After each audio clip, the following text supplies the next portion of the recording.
Levin Coffin was a Quaker and a sympathizer with fugitive slaves, and he was an important figure in the Underground Railroad network that helped thousands of runaway slaves escape to freedom in the years before the American Civil War.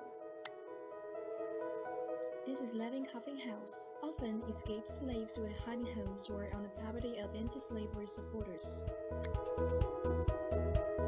Escaping slaves could be hidden in the small upstairs room and a bed moved in front of the door to hide their existence. Escaping slaves were well hidden for their travels in this wagon when greenbacks were piled around the hiding area. One of the many slaves who hid in the Coffin home was Eliza, whose story is told in Uncle Tom's Cabin. Helped African Americans in other ways as well. In 1854, he helped to found an African American orphanage in Cincinnati, pressured the federal government during the Civil War to establish the Freedmen's Bureau, and he helped African Americans establish their own businesses and obtain educational opportunities.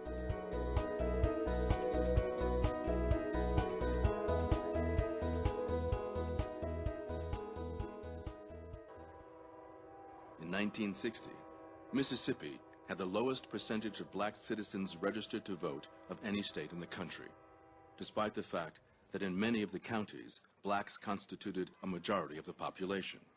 With less than 7% of blacks registered to vote, voter registration became the priority. In June 1964, Oxford, Ohio, about 1,000 student volunteers, more than a half of whom are white people, gathered in the Western College for Women and were trained for the goal to register black voters in Mississippi.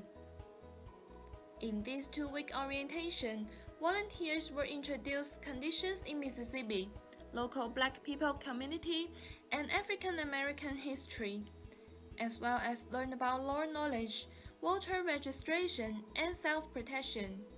At the beginning and end of the sections, volunteers sang freedom songs to relieve the tension atmosphere. An accident caught the public's attention to this summer project. Just 1 week after the first group of volunteers arrived in Oxford, 3 civil rights workers were reported missing in Mississippi. James Chaney, a black Mississippian, and 2 white Northerners, Michael Schwerner and Andrew Goodman, disappeared while visiting Philadelphia to investigate the burning of a church.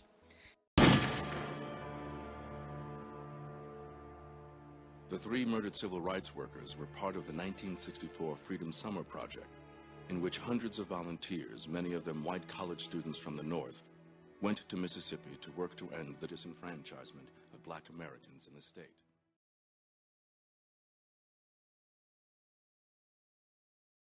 The missing of the 3 civil rights workers aroused the new activist fears. But Freedom Summer staff and volunteers moved ahead with the campaign. On August 4th, 6 weeks after the disappearance, the body of Chaney, Schwerner, and Goodman were found. Martin Luther King, the famous leader of American civil rights movement, characterized their brutal deaths as an attack on the human brotherhood touched by all the great religions of mankind. Volunteers in 2 different groups set off to Mississippi successfully. They educated and registered African American voters, taught crucial subjects, black history and citizenship skills in freedom schools. Besides, they also help build community centers which offer library, elementary school age education, health care, and daycare like art, music, recreation, and dance. We can see that, although these young volunteers lack of force and weapons, they still focus on a practical field, like education, spirit, and public infrastructure. They make every effort to rebuild a fair and free Mississippi in many different ways.